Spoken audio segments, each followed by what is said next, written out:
So you guys, we're going to get into kind of part two of our IUL training today in terms of the illustrations and different moving parts within that product. And for those that can't catch this live, hopefully you'll go back and catch this recording. But I was just starting to get into the trap that we can fall into if we don't put this education into immediate action. And the trap is this. Guys, I've been doing this for 24 years. As humbly as I can tell you, I'm really good at it. I'm really smooth. I'm really clear on all the details. Probably one of my greatest skill sets is really prospect by prospect in a meeting, figuring out what does this prospect exactly need to hear? What do they need to hear? What do they not need to hear? How in depth do I get with this prospect versus the last one versus maybe the next one? And so because of that, what I've built the ability of doing, which I'm hoping all of you copy, and some of you are well on your way, if not there in your own way, is to how can you take something that's pretty technical, kind of boring. I mean, who thinks life insurance or annuities or, mutual funds are exciting or whatever, and make it jump off the page and become really applicable and have a client not only understand it enough, but feel like, wow, this is exactly what we need. How do we get this going for us? Like, how do you do that? Well, it takes a lot of experience. But because of that, I make it look kind of easy. And so the trap that you fall into is you hear a training by me or somebody else that's really good at it. And in fact, I will tell you, I can fall into this day. If I listen to a wholesaler, maybe at a conference, speak about something that I know a little bit about, but maybe I don't know that specific product enough or whatever. Maybe there's a certain industry that they're speaking from. And I listen to them and I'm like, hey, this makes a lot of sense. Like, I get it. Like, but my ability to replicate that, like if they were going to call me up and say, the next week, okay, now we'd like you to present what so-and-so presented last week, Tyson, in front of this group, it'd be pretty awkward, right? Because I'm not familiar with that subject matter. That's what any great speaker does. That's what any great presenter does, is it makes it sound like, wow, I totally get this. That's what separates a great teacher from an average teacher is. People are like, I get this. Like you actually get people interested in something that maybe otherwise wouldn't be interested in that subject matter. And so my challenge to you guys is if you don't go and re-review these recordings, if you don't, in this example, go into the illustrations and recreate what I'm going to show you and see if you can get to the same result or compare notes or get with me offline or get with Alec or Ryan offline and say, hey, like, I put this illustration together, take a look at it. What do you think? And the more you're doing that, the more familiar you're going to get with this product. And so you guys, I just, unfortunately, I feel like I have to keep covering that, even though it sounds repetitive, because otherwise our time here isn't going to be very valuable. So that said, what I want to jump into here is the illustration. And I'm going to go right back to where we were last week. So I have the same sample illustration, just by way of review. We're logged in here to Nationwide. I've created this sample client. And that looks really weird. Why is that all showing me like that? Here we go. So basically what we're illustrating is, I think it's a 30-year-old, I just clicked away from that page, a $250,000 policy, an increasing death benefit, which remember that means that the death benefit grows by the cash value. And so we talked about the pro and the con of that last time, and we'll probably revisit that as we get into presenting the illustration today. We've got 400 hours a month going in. And so basically, if I click down to interest rate and income, this is kind of where we finished last week. We talked about, in Nationwide's example, this multi-index I think is very good. We talked about the difference between the regular multi-index and then the high cap option, and we kind of went through that rate sheet. So I'm not going to re-review all those things because we have that recorded. And so I kind of wanted to start from here and move forward. So Once I'm here, you guys, once I've kind of selected some of the main things I just described, the death benefit, the premium amount, the strategy we're going to be in, how long the client's going to pay premiums for, which we covered last week. Then what I want to do is I want to go down here to output design. And I'm going to say, there's all these options on here. Okay. And so I mean, if you checked every one of these boxes, you're going to have a 180-page illustration. So most of these I would not mess with. Now, I fully recommend spending some time on this on your own and maybe just check a box and see what the report says and see if you can interpret it and see if you can make sense. But the reality is that the main one I want to check here is annual cost summary. And you're going to see that once I click this illustration, because that's going to really break out cost of insurance and rates of return and kind of what's happening, all the moving parts of the policy. So once I've clicked that box, I'm going to click calculate here. And that's going to run the illustration. And at this point, I want to kind of take a look at just some basics of the illustration. So this is a very rough draft. We're just, actually, I think I've got the guy at 35 here.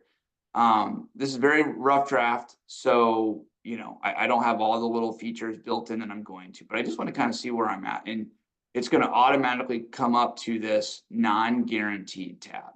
So let's talk about this. So if we went through this entire illustration, which we're not going to, and again, I think you'll have value doing that on your own. Click on these tabs. I mean, some of the stuff is fluff and all that. Some of this is required language. But I do want to cover this right here. You're going to have two ledgers or kind of spreadsheets or you know, projections in the illustration. You're going to have guaranteed and non-guaranteed. And for those of you that have studied for your life insurance license, you've had to learn this. But to make it more applicable, sometimes what we have to learn for a licensing exam just makes something sound more complex than it really is. So basically, all insurance companies on the planet, car insurance, home insurance, earthquake insurance, life insurance, you name it, have current and guaranteed rates. So what a guaranteed rate is that's the maximum they can possibly increase the rate to based on adverse scenarios. And so if business conditions warranted them having to raise their rates, they'd have to raise their rates on everybody. They can't discriminate and say, we're just going to raise rates on these policyholders or those policyholders. And so that is something they have to show you. And they are way high. If we run this illustration at guaranteed rates, that means two things. That means it's essentially a worst case scenario illustration. It's going to show simultaneously the highest charges they can possibly charge legally. And it's going to also show 0% rate of return. And that's just a completely implausible scenario. I mean, you're never going to have a scenario in real life where those two things happen, but that's insurance regulation for you. They have to show that. I usually blow right over that. Non-guaranteed rates, or sometimes are referred to as current rates, that's basically illustrating the policy with the current charges and current cap rates and all that kind of stuff. And just so you guys understand, for all the clients that might ask you, well, how do I know they won't raise the prices on me? You know, this is kind of like, you know, in the case of emergency break glass, last resort kind of option for life insurance companies. Because if a life insurance company ever moves from current rates to guaranteed rates, or even somewhere in between, they maybe not go all the way to the max, but they just have to raise rates across the board, it massively affects their credit ratings. It's terrible press. It's terrible. I mean, it's a bad look for the insurance company. And, you know, the long-term ramifications of that are pretty treacherous. And so that truly is a last resort option. And most insurance companies have a lot of levers they can pull where they can manage their flow of business without having to raise rates. So I will tell you, I've never seen a mainline carrier raise rates in my career. And my career, we started out with September 11th and a deep recession that followed it. We went through the 2008 financial crisis. We've been through COVID, a global pandemic. Guys, we've been through some stuff in 24 years, and I've never seen a carrier do it. So I can't legally say it's impossible, but I have a very high confidence in these current rates. So this is what I operate under. And we also covered last week that these, projected rates, this AG 49 rate, or the required, the rate that Nationwide can illustrate based on their pricing, their caps, is pretty conservative, and so this is just a conservative illustration across the board. And so what I'm showing you here is $400 a month going in, and they're showing you non-guaranteed alternate interest and assumed. And you can read right up here, the assumed is what we're going to focus on. It's the basically historical rate with a very conservative assumption overlay. And the non-guaranteed is kind of an arbitrary, what if we just earn only a flat 4%? I usually don't spend any time on that either, because I consider this rate to be a very reliable, conservative estimate of growth. And so as we move forward, I'm going to look at down here. Actually, before I get over here, I'm going to look down the bottom left. And that's where I can see that same snapshot we looked at. So we're putting in $400 a month. The target, which we talked about, we want to be at least 20-30% above that ideally. So we're definitely over that. But we can put up to 11,700 in this. And so we might play with that and go back and forth a bit. But just going here, what I'm looking at is if a client put a policy together at 35, let's look at age 65. So 30 years of premiums, total $144,000 of premiums gone in. And then if I look over here to accumulated value, we're at $333,000 of cash value. And so then if you add that 333 to the original 250, we're at 583,276. That's the increasing death benefit. And so I don't know if this is good or bad. It's just, this is where it's at. This is kind of a starting point. So one thing I look at when I do these illustrations is I just want to kind of see, okay, I have an idea going in of, I start with what kind of death benefit does my client need? We could probably cover that on a separate training. And then I understand a little bit about, by this point, I understand their budget, what they're committed to, how much they can commit to a policy like this. And I just want to see, is this a viable policy as it is? Now, I could have told you just looking at these numbers here that it probably is, but if I'm putting, less than half of the maximum that can go into a policy, I know right off the bat, this is going to accumulate money and it's going to work effectively, but this isn't going to accumulate an enormous amount of cash that's going to create this huge income stream in retirement. So if that's the goal, I want to have that policy funded closer to this annual premium here. So we're going to get to that. But as I scroll down here, one of the things I'm looking at is even after the client stops funding, although I got to change that. I have this client. Well, I actually have this client funding, looks like, until age 70.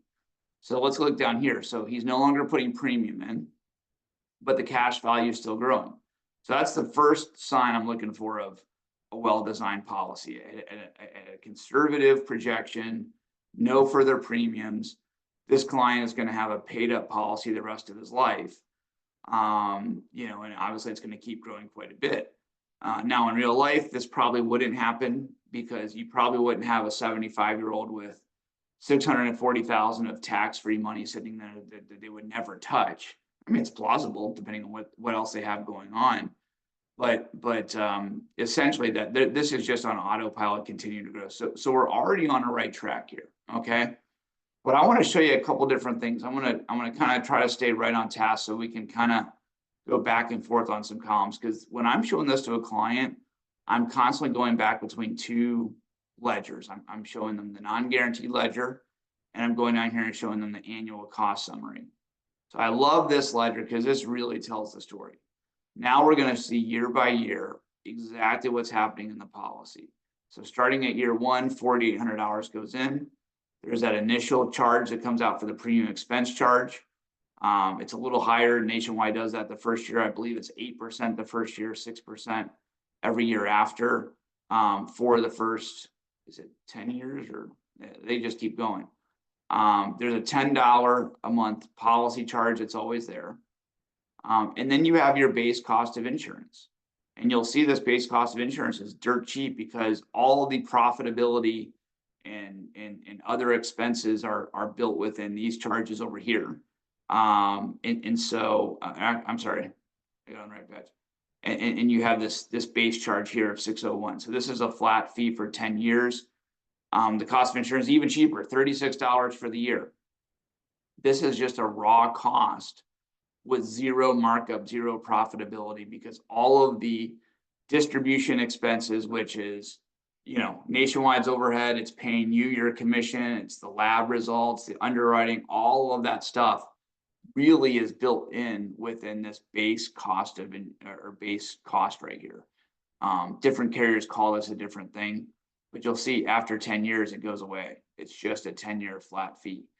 And so we'll talk about how to present that and market this separately. But basically, you can see at this level, the client's got a pretty good amount of cash value compared to cost. If the cost, if I just kind of round this up, this is about $1,000, $1,200 worth of cost right here. If the client's only putting in $2,000 a year, so we got $800 going to cash value, but we've got $1,200 going to cost. I mean, this just isn't going to look very good, right? It's just never going to pick up steam, never going to build up a lot of value. But if I have a lot more cash compared to cost, eventually I'm going to pick up steam. And so what's going to happen here is, let's look at year 11. So 11 years in, we're still putting our $4,800 in, but now that base cost is gone.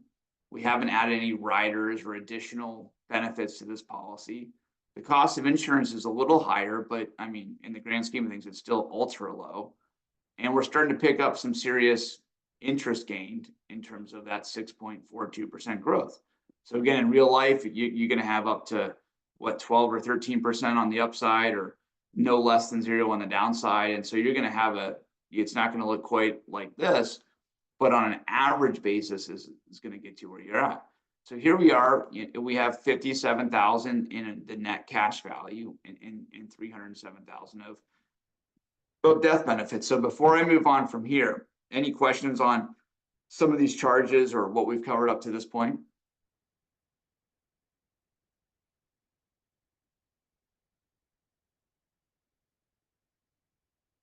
So if we don't have any questions, what I want to refer back to is this is where you have to bounce around a little bit. Well, let's go back up one page. So here we are. We've put in, I guess we can do it right here. We've put in 48,000 of premium for 10 years, over 10 years. Okay. You can do a line summary of all the costs. And we've gained some money here, but our net cash value is 49,653. So pretty much in that 10th year is where we've crossed that break-even line of we have more cash value than premiums. Okay, and that's very important. You're going to find in most illustrations it's probably going to be 7 to 10 years. If it's taking you more than 10 years to break even, you are not funding the policy correctly. This is a little bit towards the minimum end of what I would do, because I want a lot of cash value in a policy. Number one, it's going to perform a lot better. They're going to have a lot more cash accumulation, which gives them a lot more versatility long term. Number two, it gives me a lot more versatility short term, because if I have a client putting in $400 a month, but the minimum premium down there is literally only $73 a month, and a year from now the client calls me and said, hey, we decided that Susie's going to stay home and not work, we need to cut our expenses back, I've got options now. Number one, if we had to for a short time drop the premium from $400 all the way down to, I would fight them not to go down to 73. I would try to get them at least to like $100 a month or something. I can do that, and the policy is still enforced. The death benefit's still there. Yes, we're not going to accumulate as much cash, but in a really unique circumstance, that's probably not the primary goal. But on top of that, what if they called me up and said, hey, it's a disaster, I've lost my job, we just can't do this at all anymore, whatever the situation is. Well, if they put in $400 a month for the first year and the minimum premium is only 73, they've essentially put $327 a month extra in every month, more than they needed to. So I could actually stop premium payments for a few years, just 1 year in, and this policy will stay in force. And so I love having that massive cushion in a policy, so that I'm never in a position where a client, puts $4 grand or 10 grand into a policy, and then, they can't keep up with the payments and they lost all that money and have no coverage. That's just a miserable outcome. It's not good for the client. It's not good for me. It's not good for anybody. And so properly funding a policy is really key. And of course, I see all over the industry that doesn't take place.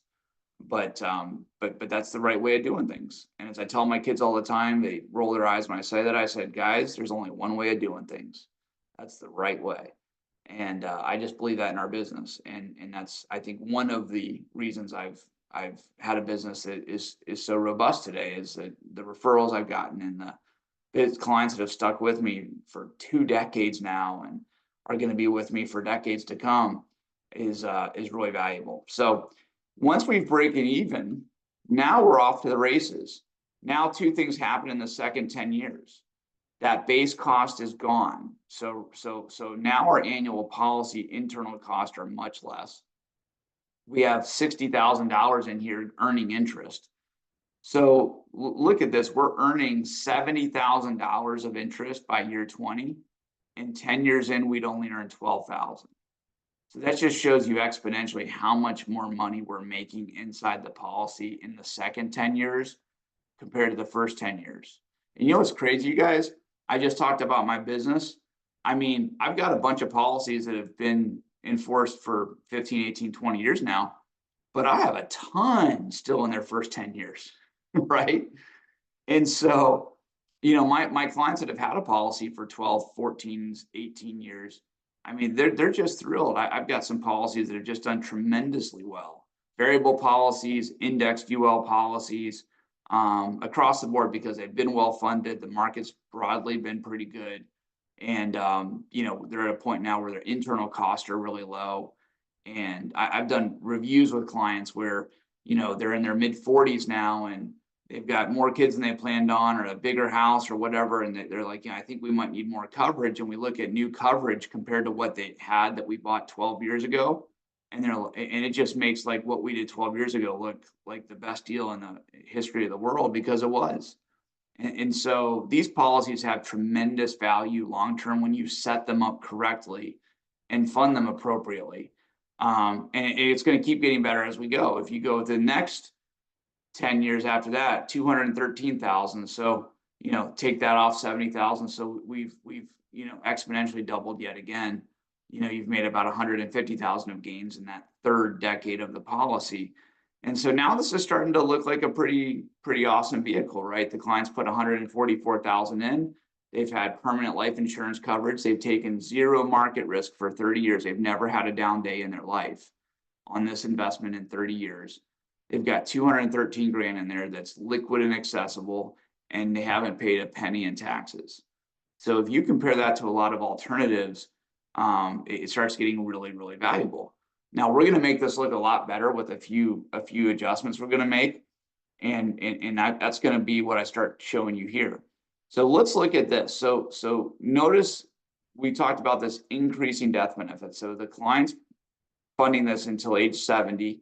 So they put 168,000 in total, and by age 75, they're at 640,000 of cash value. I mean, that's a tremendous outcome. Death benefits 890. What's happening here is they're continuing to pay for this $250,000 of insurance coverage. And look what's happening to our base cost of insurance coverage. Now, all of a sudden that we're into our 60s and 70s, it's starting to gap higher. And if you think that's a big jump, let's look at the next 10 years. You're starting to get up over $10,000 a year in life insurance cost. And so what's going to happen is that just starts becoming a really big drag on the policy. And, this client at age 80 probably doesn't need to be spending this much money on life insurance when they already have over $800,000 hanging out here as a tax-free death benefit if they passed away.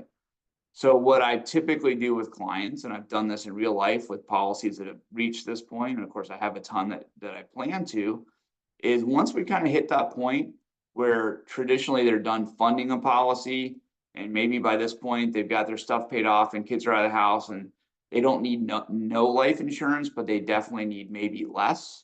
I'm going to look at switching this policy from an increasing death benefit to a level death benefit. And we're gonna make that one change, and I'm gonna show you a profound difference in result. So let's look at, let's see here. Just to take an extreme example, let's look at age 95, okay? So at age 95, we have 1.771 million of cash value. I'm gonna write this number down. And we have a death benefit of 2,021,575. Now, all I do is I go back in here to case design.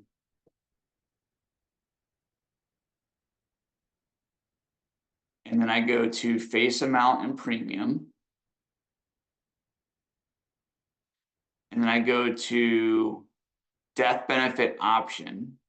And I hit the little calculator button next to it.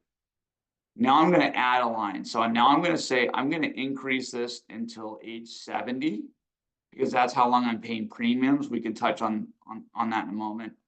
And then I'm going to switch it to level. And at level, I'm going to go from age 71 to max. Now, what that's going to do is at age 70, that death benefit's going to stop increasing, right? And so then what's going to happen is that $250,000 is going to start shrinking pretty rapidly based on the policy value growth or the interest earned year by year.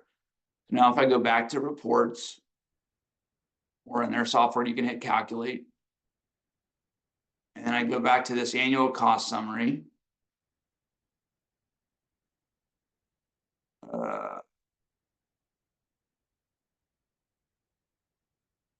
Age 95. Oh, you know what I didn't do? I forgot I made a mistake. Let me go back here.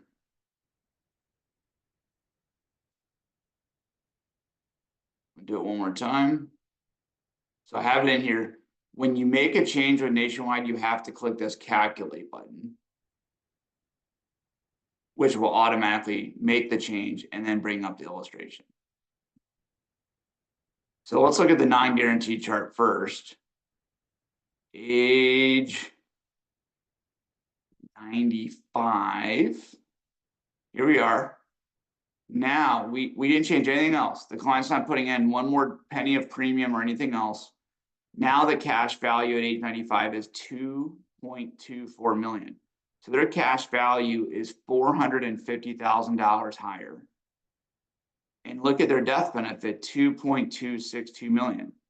So now essentially they have $22,000 of life insurance, actual death benefit they're paying for.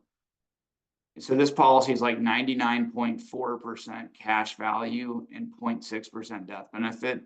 But do you realize that this client passed away on his 95th birthday? His family gets $2.26 million, 100% income tax free. The entire death benefit, even though 99.5%, let's say, of it is their own cash, gets classified as a life insurance death benefit, thereby no taxes due on that money. You compare that to leaving a $2.2 million 401k account or IRA account or a mutual fund. I mean, that's an entirely different scenario. And so that's one of the long-term intangible benefits of life insurance. That's why I put a lot of my own money into life insurance and have done that for a lot of clients over a long period of time. But let's look internally a little bit about what's happening. If we go to that annual cost summary, if we go down to age 95 here. Now look at this base cost of insurance. I mean, we're not where we were when he was in his 40s. But if you remember back to the last illustration, it was getting up to $40,000 a year in life insurance costs, because you know what 95-year-old on the planet would spend $40,000 for life insurance for 1 year, like a 1-year rental, right? Because it's going to be $45,000 the next year. It started evaporating that cash value. But by making that change, and let's look a little bit closer at age 70. So here we are. We have end of year cash value at age 70 was 476, death benefit 726. So that's exactly 250,000. Now look what's happening. The very next year, if we did the net calculation on 30,000 of growth minus these policy fees right here, that equals that grows the cash value from 476 to 505. That's the exact same amount of death benefit reduction we experienced, because look at this death benefit. The death benefit is frozen now at 726, and we're going to start catching up to that death benefit year by year, in reality month by month, as this policy earns interest. And it'll never quite get there all the way. If we go down here, you'll see that eventually, and actually I blew by where I should have. So we freeze at 726 up here, and then the cash value in only 6 or 7 years, this policy value starts getting pretty close to the death benefit.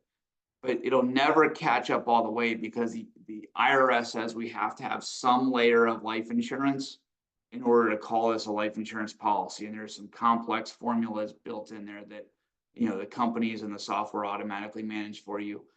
But the reality is, once you hit what's called a corridor of insurance, that minimum amount of insurance that you have to have, then the death benefit will increase by the amount of the cash value. And so as the cash value increases, the death benefit increases, and you'll notice that corridor is going to stay pretty consistent. You know, it's about 30, 40, or $40,000 of net death benefit if you just kind of, you know, eyeball this. It'll fluctuate a little bit year by year based on that formula, but essentially, you know, you get down to all the way at age 95, it's only $22,000 of difference there. And it makes those costs very low internally, and it makes this a tax-free cash accumulating machine. So I would argue this policy looks pretty good on its own. Now, we're going to pick this up next week and hopefully have some more visiting us live, where we're going to kind of really play with this a few more. We're going to talk about income streams and a few other things you can toggle on this. But I think this is a great place to pause for today, because we've definitely taken another step on illustrating this and understanding some moving parts of the policy. One thing I haven't covered is this conditional credit here, which is specific to Nationwide. It's one of the uniquenesses of that I like. And so I'm going to actually start with that next week and really do that justice and what that is and how to use it and how to run it. And then we'll get more into income streams and playing with some different features. But the reality is I want you guys to get in there and get your hands dirty this week on running some illustrations. And you can play this video on one screen and get in there and see if you can replicate my inputs and get the exact same illustration here that we're running through. And if you can't, get back in there and, you know, study it. Okay, what am I missing here? And if you can't figure it out, get me on the line or get Alec or somebody on the line and go through that. And you guys, you just need to do it yourself to really understand these moving parts. That's what cements this level of understanding in your mind. Otherwise, it's just in one ear, out the next, and you have some vague idea of how this works, but zero ability to actually communicate this to somebody if they ask you. And that's where all the money's made in our business, you guys. And so that's my challenge, and I'm really pushing you guys to take me up on that this week. And you guys, that's just a little bit of time and a decision.